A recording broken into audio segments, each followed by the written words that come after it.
Welcome back, mystery lovers. Today's case is going to keep you on the edge of your seat. The case of Jennifer Berman. On January 13, 2014, Richard Berman received a disturbing email from his ex-wife, Jennifer. In the email, she warned him about impending danger. Every action comes with a price. The worse the action, the more severe the consequences. Don't be surprised by what's coming, because deep down you know punishment is inevitable. You deserve it. Concerned by her message, Richard immediately set aside his plans and rushed to her house, hoping to prevent a disaster. Unfortunately, when he arrived, he realized he was too late. Richard and Jennifer met in 1990 at a party with mutual friends. At the time, he was 27 and she was 24. He was immediately attracted to her slender, blonde appearance. A month later, they began dating. Richard was starting his career in real estate, while Jennifer worked as a nurse. Their modest incomes allowed them to rent a small apartment in Palm Beach, Florida, where they moved in 1991. Soon after, Richard proposed, and Jennifer happily accepted. They had an extravagant wedding in Miami, believing they would have a long and happy life together. However, reality proved to be much harsher. In the early years of their marriage, the Berman family enjoyed happiness and harmony. However, as time passed, jealousy began to creep into their relationship, particularly on Richard's part. One day, while visiting Jennifer at the hospital, he noticed her warm and caring interactions with a patient named Jenya. This made Richard suspicious, and he started to wonder if there was something more between Jennifer and the patient than just professional care. His jealousy grew stronger each day, leading him to demand that Jennifer quit her job and become a stay-at-home wife. By that time, Richard's income had increased significantly, so Jennifer's decision to leave her job did not impact their financial situation much. At first, Jennifer felt uncomfortable relying entirely on her husband after being discharged from the hospital. Over time, she became accustomed to her new role as a housewife and discovered various enjoyable activities and hobbies. In 1994, the couple bought a luxurious mansion in the historic and prestigious area of Palm Beach for $1 million, financed through a mortgage. Jennifer eagerly devoted her time to decorating their new home. Since their wedding, the Bermans had intended to start a family, but their early attempts were unsuccessful. In 1997, after undergoing lengthy and costly treatments, Jennifer finally became pregnant. Their long-awaited son, Alex, was born first, followed a year later by their daughter, Jacqueline. Jennifer loved her children and fully committed to their upbringing. A big fan of classical music, she was thrilled to find that her son Alex and daughter Jacqueline also enjoyed it. When Alex turned 6 and Jacqueline turned 7, they began attending the renowned Alexander Dreyfus State School of the Arts in Palm Beach. Both children displayed remarkable musical talent. Alex played the viola beautifully, while Jacqueline excelled at the violin. As they thrived in their studies, Jennifer focused entirely on raising them, taking care of school drop-offs and pickups, and taking them to rehearsals and concerts. At the same time, Richard worked hard to provide a comfortable life for his family. He was very successful in his career, gradually rising through the ranks to become the head of the real estate company where he had started as an intern nearly 15 years earlier. In 2007, the mortgage crisis hit the United States, causing chaos in the real estate market along with widespread layoffs and bankruptcies. Although Richard's company survived, his income dropped significantly, making it difficult for him to maintain the lifestyle his family was used to. He remembered his promise to Jennifer that she would never have to work again. Due to their financial struggles, Richard had to ask Jennifer to find a job so they could keep their luxurious home. At that point, she had not worked for over 13 years and was comfortable in her role as a housewife. As a result, she immediately refused to return to her job at the hospital. This situation caused the couple to experience heightened tension. In 2008, Richard decided to file for divorce, which surprised Jennifer. She realized that if they separated, she wouldn't be able to maintain her current lifestyle. Acknowledging her circumstances, she agreed to find work and took a job as a nurse at the hospital. Noticing that Jennifer was adjusting to reality, Richard reconsidered his decision and retracted the divorce application. Although they continued to live together, their relationship was no longer as joyful as it used to be. One of Jennifer's friends revealed that trust had completely broken down between them. Although they appeared to be a perfect family from the outside, the reality was different. Jenny felt betrayed by her husband, believing that Richard had tricked her into going back to work after he had previously pressured her to quit. This loss of trust led to a growing rift between them. As time went on, their financial struggles worsened, and in 2010, they were forced to sell their luxurious home for $1,200,000 to pay off debts, moving to a less expensive mortgaged house in Palm Beach. In this new, less prestigious neighborhood, the couple continued to drift apart, living like neighbors only for the sake of their children. Richard was unfaithful to his wife. As for Jennifer, there was no evidence to suggest she had any affairs. Richard's betrayal was the breaking point for her. In August 2012, she discovered that Richard was seeing a younger woman, prompting her to file for divorce. She confronted him, calling him a traitor, and insisted that he leave their home immediately. However, Richard was reluctant to move out, as he was still responsible for the mortgage payments. He argued that he did not want a divorce and was satisfied with their marriage. Richard warned Jennifer, "You won't receive any money from me. If you think I'll let you keep the house and continue paying the mortgage and alimony after the divorce, you're wrong." The divorce process took a long time. Richard and Jennifer no longer wanted to be together, yet they continued to live in the same house with their son, Alex, and daughter, Jacqueline. During this period, Richard tried to force Jennifer to leave by creating disturbances and arguing with her. On one occasion, when the children were at their grandmother's house, Richard brought prostitutes to their home and spent the night with them while Jennifer slept in the next room, forced to hear everything. This deeply upset Jennifer, as she never expected her husband to behave in such a way. She reported Richard to the police for emotional abuse, hoping to obtain a court order to keep him away from her and the children. Unfortunately, Jennifer's attempt was unsuccessful. Richard hired top lawyers to defend his right to live in their home with his wife. The couple had two sources of joy, their son and daughter. However, this peace ended in spring 2013 when Richard threw another party with questionable guests. At that point, Jennifer had had enough. She informed her husband that she would temporarily move out with the children to stay with her mother, who lived in Palm Beach. Jennifer's mother was elderly and seriously ill, relying on her pension to cover medications and doctor's visits. Jennifer knew she could expect some support from her ailing mother. At that time, Richard was prolonging the divorce, which allowed him to avoid paying alimony.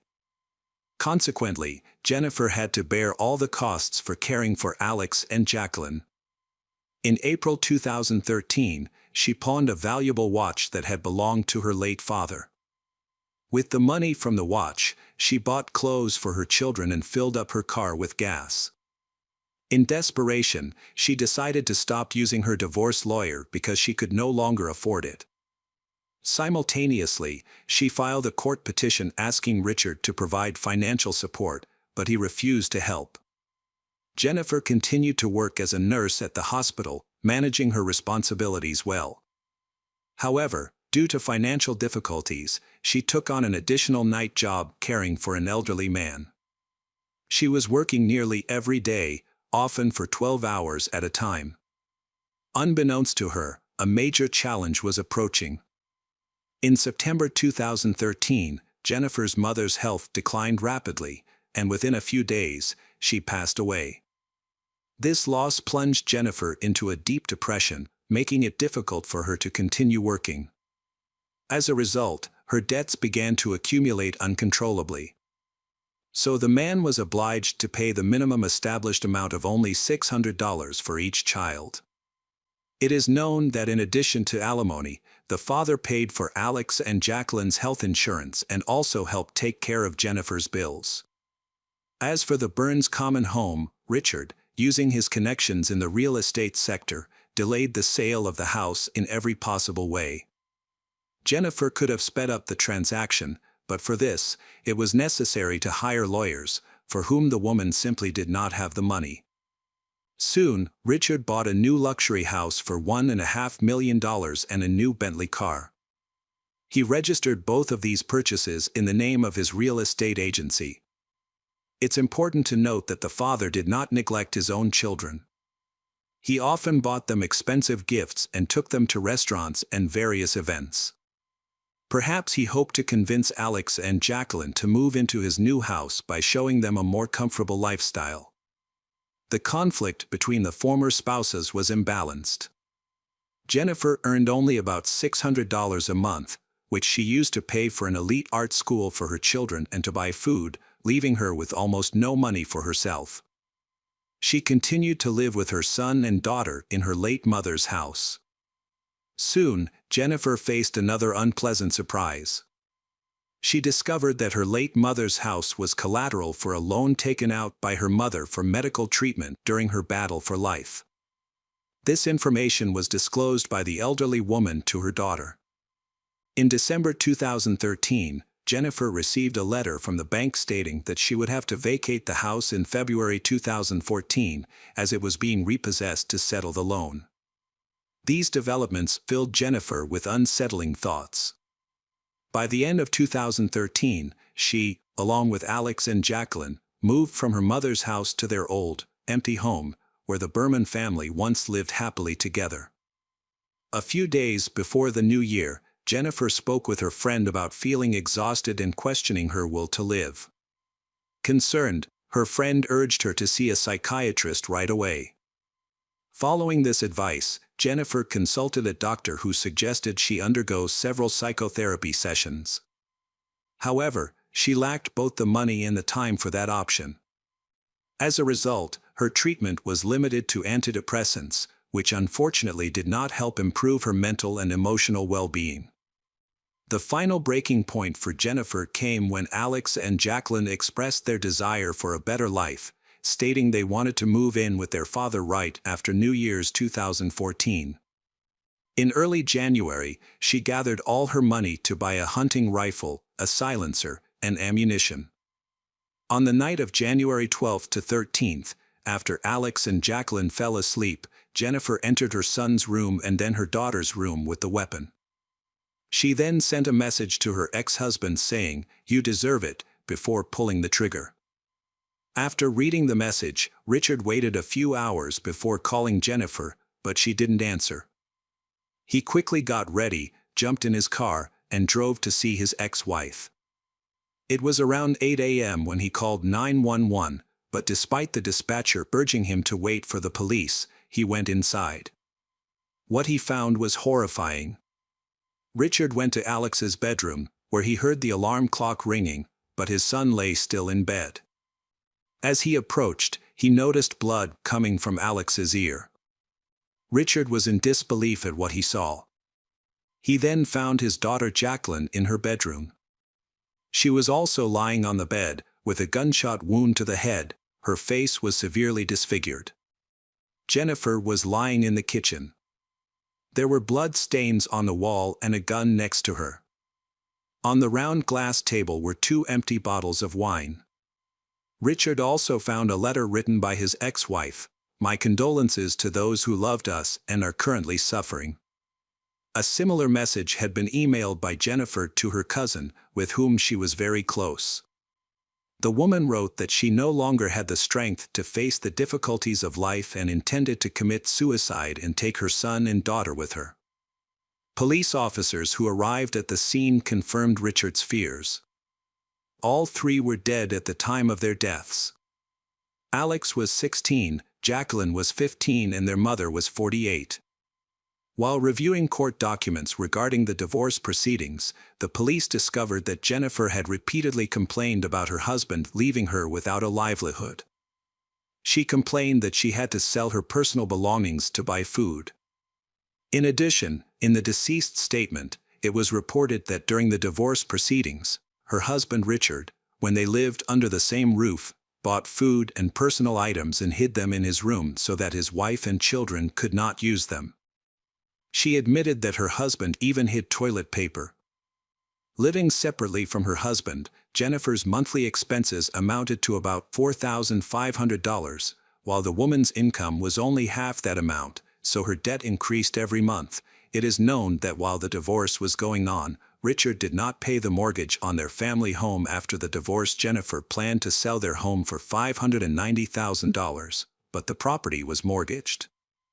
According to court documents, Jennifer's total debt to banks was more than $600,000. Relatives believe that this was the cause of the terrible tragedy that happened in the Berman family.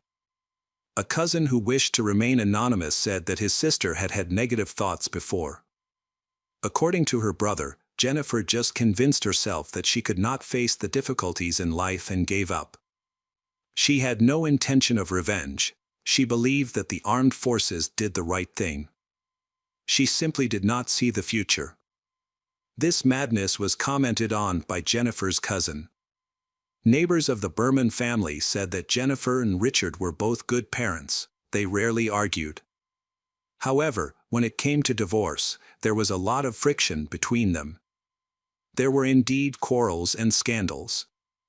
One of the neighbors recalled that 2 days before the tragedy, he saw and talked to Jennifer.